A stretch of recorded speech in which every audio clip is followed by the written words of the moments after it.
جو ثبوت پولیس کے ہاتھ لگا ہے نا، آپ یقین کریں یہ ثبوت فرحان اور آمنہ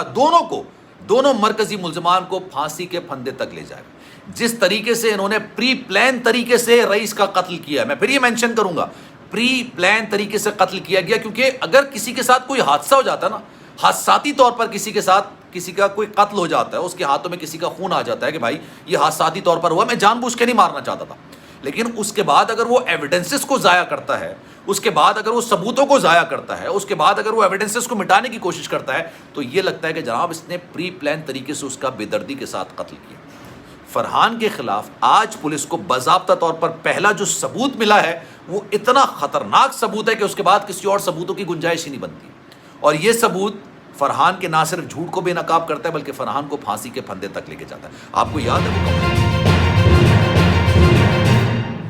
بسم اللہ الرحمن الرحیم، السلام علیکم، آپ سبھی کو خوش آمدید۔ میں ہوں سلمان مرزا اور آپ دیکھ رہے ہیں میرا یوٹیوب چینل اور Facebook page sum up with Salman Mirza. جناب بہت شکریہ یہ ویڈیو دیکھنے کے لیے، آپ سبھی نے وقت نکالا ہے۔ ویڈیو کے آغاز میں تہہ دل سے آپ سبھی کا میں شکریہ ادا کرتا ہوں، لیکن میری دعا ہے کہ آپ جہاں ہوں خیر و عافیت سے ہوں، صحت مند ہوں اور تندرست ہوں۔ جناب رئیس قتل کیس، ڈلیوری بوائے قتل کیس کے اندر ایک بہت بڑا ثبوت آج پولیس کے ہاتھ لگ چکا ہے۔ یہ ثبوت آمنہ اور فرحان دونوں کو پھانسی کے پھندے تک پہنچا دے گا، اور جس طریقے سے فرحان نے اس ثبوت کو چھپانے کی کوشش کی تھی وہ چیز بھی نکل کر اب سامنے آ چکی ہے۔ میں بہت اوتھینٹک ذرائع سے، کنفرم ذرائع سے اب آپ کو جو خبر دینے جا رہا ہوں، یہ خبر آپ نے آج سے پہلے تک نہیں سن رکھی ہوگی، کیونکہ یہ خبر آج ہی ڈسکلوز کی گئی ہے پولیس کی جانب سے کہ ان کے پاس ایک ایسا ثبوت ملا ہے جس سے یہ بات واضح ہو گئی ہے کہ فرحان نے رئیس کا قتل کیا ہے، کیونکہ فرحان نے اس بات کا اعتراف تو کر لیا تھا، اعتراف جرم وہ کر چکا تھا، لیکن اپنے وکیلوں کی وجہ سے یا کسی کے سمجھانے کی وجہ سے اس نے اپنے ہی بیان سے یو ٹرن لے لیا اور کہا کہ بھائی میں نے تو ڈنڈا مارا تھا، اور ڈنڈا مارنے کے بعد میں نے اس کو بھگا دیا تھا، وہ 2 دوستوں کے ساتھ آیا تھا، انہی دونوں دوستوں کے ساتھ وہ واپس فرار ہو گیا تھا، اور اس کے بعد ان دونوں نے قتل کیا ہوگا، میں نے قتل نہیں کیا۔ اور میں آپ کو پھر ایک اور بات بتاؤں، ابھی آپ کو ثبوت کے بارے میں پوری ڈیٹیل بتاؤں گا میں، لیکن اس سے پہلے یہ بات کرنا بڑا ضروری ہے کہ یہ پری پلان طریقے سے قتل کیا گیا، یہ پری پلان طریقے سے ایک شخص کو موت کے گھاٹ اتارا گیا۔ اس کی وجہ یہ ہے کہ جب آپ سے ایکسیڈنٹلی، اتفاقیہ طور پر کوئی حادثہ ہو جاتا ہے، کوئی قتل ہو جاتا ہے، تو آپ اس کے ایویڈنسز نہیں چھپاتے ہو، آپ اس کو باقاعدہ طور پر ایک ایسا رنگ دینے کی کوشش نہیں کرتے ہو کہ بھائی ایسا تو کچھ ہوا ہی نہیں تھا۔ اس کے اندر ایویڈنسز کو چھپانے کی کوشش کی گئی، ایویڈنسز کو تباہ کرنے کی کوشش کی گئی۔ جس گاڑی کے اندر فرحان رئیس کی لاش کو لے کے گیا تھا، راتوں رات اس کو دھلوا دیا گیا، اور پھر کیا ہوا، اس سارے معاملے کے اندر اس نے راہ فرار اختیار کرنا شروع کی۔ 2 ثبوت ہیں، اب میں آپ کے دونوں ثبوت آپ کے سامنے رکھ رہا ہوں۔ پہلی چیز، فرحان کہتے ہیں جناب قاتل جتنا بھی شاطر کیوں نہ ہو، جتنا بھی تیز دماغ کیوں نہ ہو، لیکن کہیں نہ کہیں جا کے وہ غلطی ضرور کرتا ہے۔ فرحان نے اس دن جو کپڑے پہنے ہوئے تھے اس کپڑوں کے اوپر رئیس کا خون لگا ہوا تھا، وہ کپڑے پولیس کے پاس ابھی تک نہیں تھے، کیونکہ یہ معاملہ موقع واردات کا نہیں ہے کہ بھائی موقع واردات سے بندے کو گرفتار کیا ہے، اس کے کپڑوں میں خون لگا ہوا، یہ تمام چیزیں ایسی نہیں تھی۔ فرحان نے پری پلان طریقے سے اس کو قتل کیا، قتل کرنے کے بعد اس کی لاش کو جلایا، لاش جلانے کے بعد اس نے گاڑی دھلوائی، گھر آیا، گھر آ کے آرام سے سو گیا، اس کے بعد اپنی زندگی کے معاملات نپٹاتا رہا، اپنی بیوی کو لے کے، اپنے بچوں کو لے کے کھانا کھانے کے لیے نکل گیا۔ جب پولیس اس کے دروازے پر آئی تب تک وہ سارے ثبوت جلا چکا تھا یا ختم کر چکا تھا۔ اس کو یہ لگا کہ جن کپڑوں کے اندر اس نے رئیس کو قتل کیا ہے، مارا ہے، بے دردی کے ساتھ قتل کیا ہے، وہ کپڑے میں دھلوا لوں گا تو وہ ایویڈنسز ختم ہو جائیں گے، جیسے میں نے گاڑی دھلوائی۔ یہ بات ہم نے کئی فلموں کے اندر دیکھی ہے، ویب سیریز کے اندر دیکھی ہے، بات واقعی میں حقیقت ہے کہ اگر خون کا ایک قطرہ کہیں بھی پڑ جائے کسی کپڑے پہ، گاڑی پہ، دیوار پر یا زمین پر، آپ اس کو جتنا رگڑ کے دھو لیں وہ خون کا قطرہ صاف تو ہو جائے گا، لیکن خون وہاں سے مٹے گا نہیں۔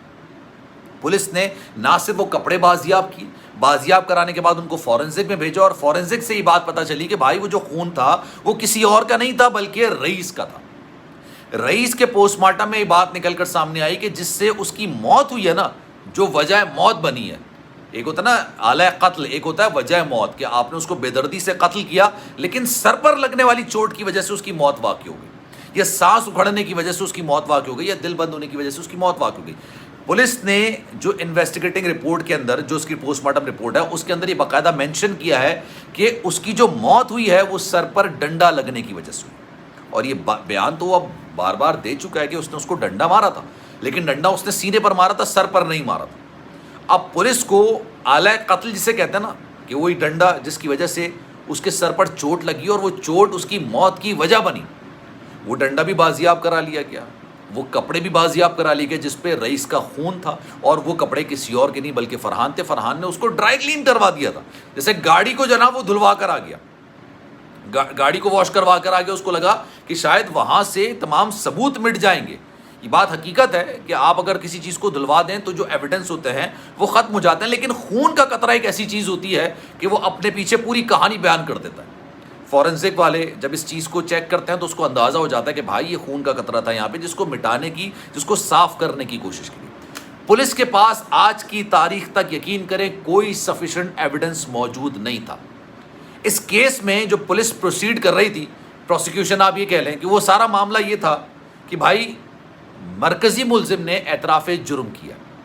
اس نے کیمرے کے سامنے بیان دیا کہ میں نے 23 سالہ لڑکے کو اپنی بیوی کے چھیڑنے کی وجہ سے میں نے اس کو قتل کر دیا، کہ بھائی میری بیوی کو تنگ کرتا تھا، غیرت کے نام پر میں نے قتل کر دیا. جب آپ کے پاس ایویڈنس موجود نہیں ہوتا، جب آپ کے پاس گواہ موجود نہیں ہوتا، جب آپ کے پاس کوئی چیز موجود نہیں ہوتی، تو کنفیشن جو ہوتا ہے یعنی اعتراف جرم جو ہوتا ہے ملزم کا، وہی سب سے بڑا ثبوت بن جاتا ہے. لیکن وہ اعتراف جرم اس کو میجسٹریٹ کے سامنے، عدالت کے سامنے کرنا پڑتا ہے. فرحان کے معاملے کے اندر پولیس نے غلطی یہ کی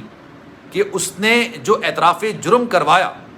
وہ پولیس نے اپنی موجودگی میں کروا لیا، اور یوٹیوبرز کو وہاں پر الاؤ کر دیا کہ بھائی آپ آئیے، آنے کے بعد ان کو انٹرویو کیجیے اور دیکھیں یہ تو اعتراف جرم کر رہا ہے. انہوں نے اپنے سینے پر، کندھے پر سٹار لگانے کے لیے انہوں نے شاید یہ حرکت کر دی،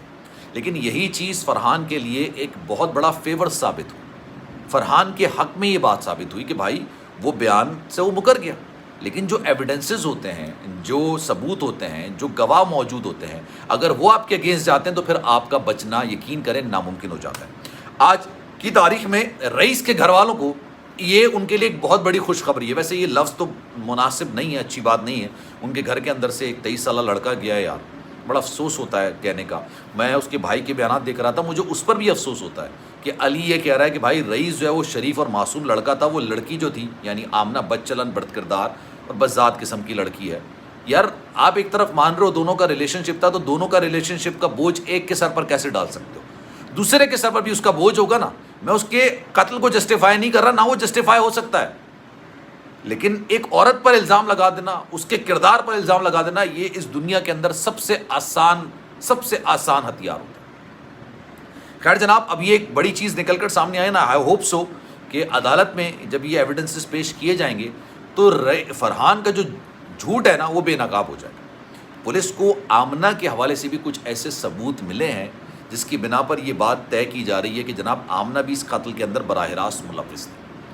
بالواسطہ یہ بلا واسطہ کہیں نہ کہیں اس کی انفلوئنس موجود تھا، اس کا کردار موجود تھا، اس کی لاش کو ٹھکانے میں اس کا کردار موجود تھا، اور اس حوالے سے آمنہ کے لیے بھی بڑی بری خبر نکل کر آ رہی ہے. تو جناب اس بارے میں آپ کی رائے کیا ہے؟ میں چاہوں گا کہ کامنٹ سیکشن میں اپنی رائے کا اظہار ضرور کیجیے گا. آپ سلمان مرزا کو دیجیے اجازت. زندگی رہی، صحت رہی، آپ کی دعائیں رہیں تو انشاءاللہ آپ سے پھر ملاقات ہوگی. جانے سے پہلے آپ سے گزارش، اگر آپ نے میرا چینل سبسکرائب نہیں کیا سلمان مرزا آفیشیل، میرے یوٹیوب چینل کو سبسکرائب ضرور کریں، بیل آئیکن ضرور دبائیں. اپنا بہت خیال رکھیں. اللہ حافظ.